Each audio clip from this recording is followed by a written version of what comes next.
Assalamualaikum warahmatullahi wabarakatuh.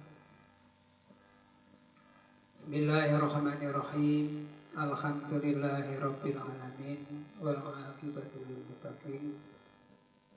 Assalatu wassalamu ala asrofil mursalin Sayyidina wa maulana Muhammadin wa ala alihi wa sahbihi ajma'in, amma ba'du. Faqad qala Allahu ta'ala fil Qur'anil Karim, a'udzu billahi minasy syaithanir rajim. Bismillahirrahmanirrahim. Rabbi ishrah li sadri wa yassir li amri wahlul 'uqdatam min lisani yafqahu qawli. Shadaqallahul 'azim. Ma'asyiral muslimin rahimakumullah. Para penggemar, para pecinta ngaji bareng dengan Mbah Samirun yang kami hormati serta kami muliakan. Perlu dan sangat penting diketahui sebelum melanjutkan pembahasan tema berusaha menuju sholat yang baik,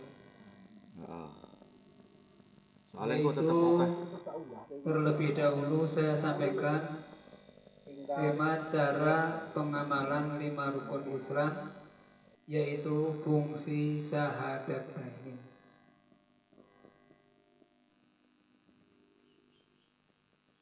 Pengamalan 5 rukun Islam yaitu fungsi syahadatain, asyhadu alla ilaha illallah wa asyhadu anna Muhammadar Rasulullah, adalah rukun pertama agama Islam.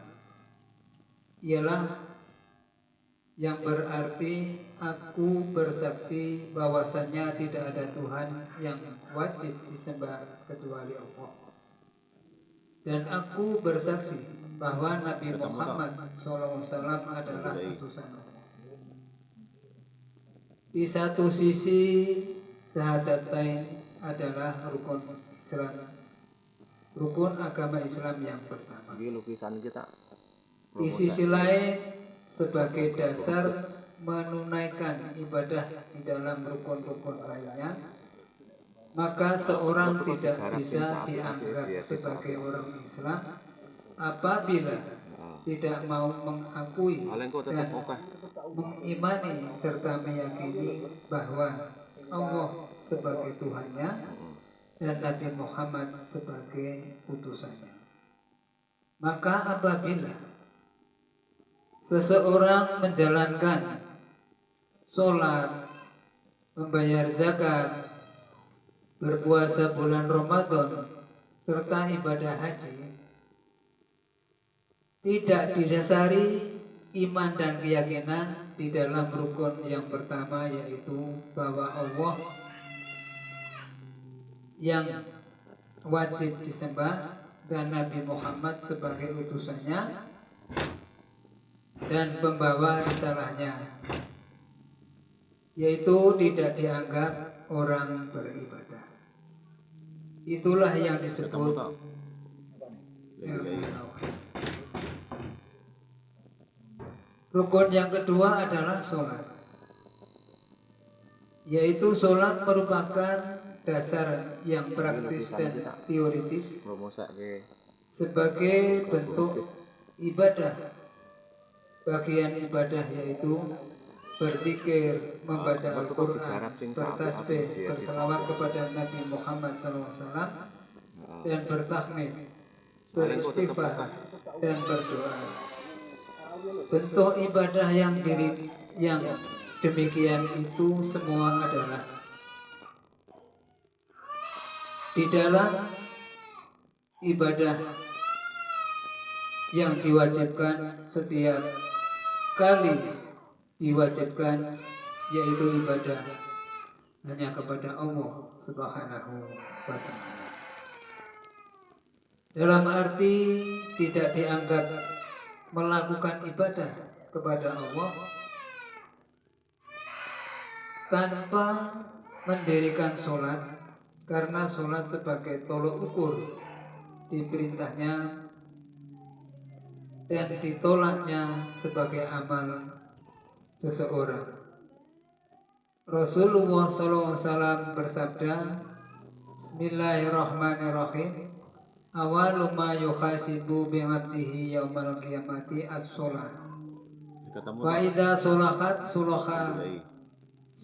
biha sairu amalihi wa idza fasada biha sairu amalihi.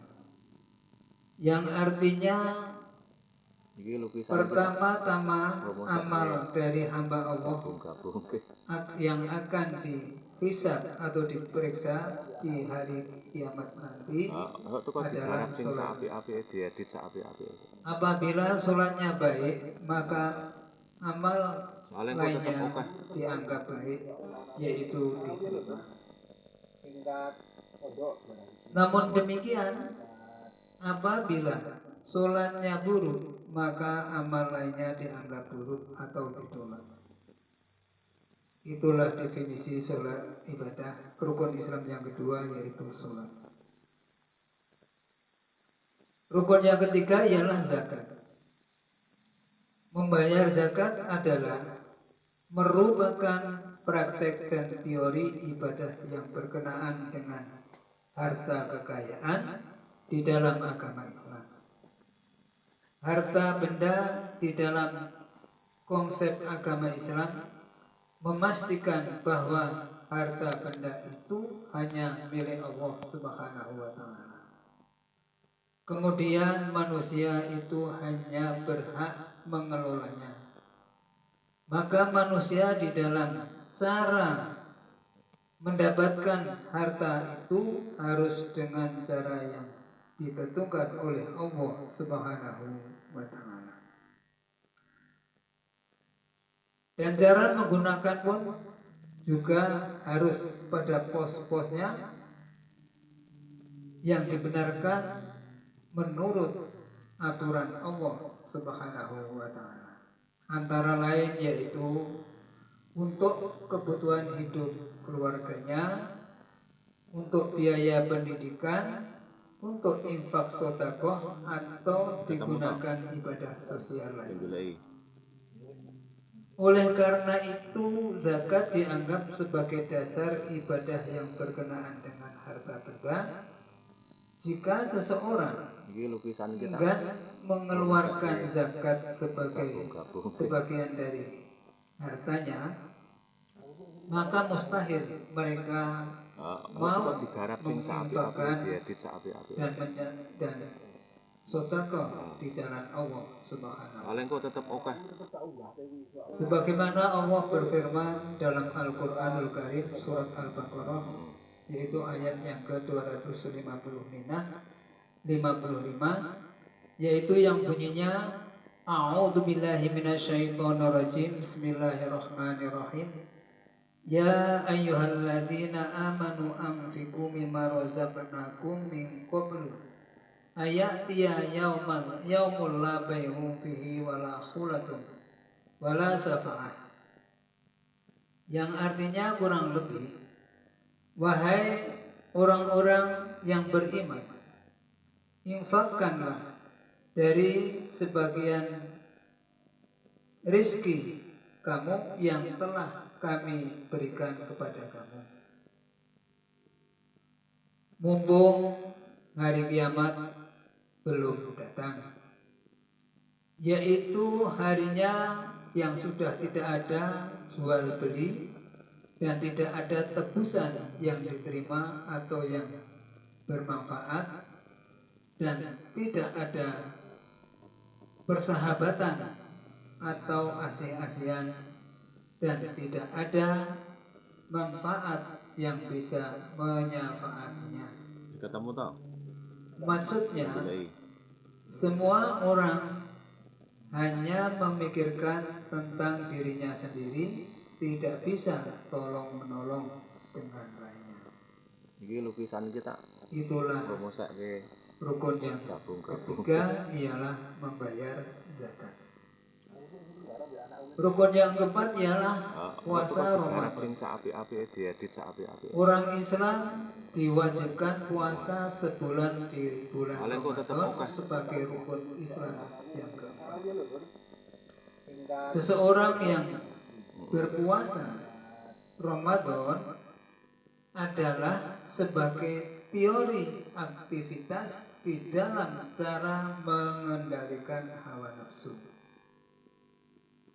di dalam rangka melaksanakan perintah Allah Subhanahu wa Ta'ala di dalam Al-Quran, yaitu sebagai rukun Islam yang keempat. Allah telah membuat ketentuan seseorang, orang bisa masuk surga apabila bisa mengendalikan nafsunya. Allah berfirman dalam surat As-Samsi ayat yang ke-9 dan 10 yang berbunyi, A'udzu billahi minasyaitonir rajim. Bismillahirrahmanirrahim. Qad aflaha man zakaha wa qad khaba man dasaha. Yang artinya kurang lebih, sesungguhnya beruntunglah orang-orang yang mensucikan jiwanya, dan merugilah orang-orang yang mengotori. Dijelaskan lagi di dalam surat An-Nazi'at ayat 40 dan 41 yang berbunyi, Bismillahirrahmanirrahim. Wa amma man khafa maqama rabbih wa nahaa 'anil hawa fa innal jannata hiya ma'wa. Yang artinya kurang lebih, dan adapun orang yang takut kepada kebesaran Tuhannya dan ia mencegah dirinya dari hawa nafsunya, maka sungguh kata Allah, surga tempat kembalinya. Yang dimaksud mengendalikan nafsu ialah dapat menahan dari dorongan nafsu setan dan nafsu kebinatangan yang batil. Kemudian bisa menjadikan refleks akhlak yang terpuji dan akhlak yang mulia sebagaimana manusia yang berilmu. Itulah definisi rukun yang keempat, ialah berpuasa bulan Ramadan.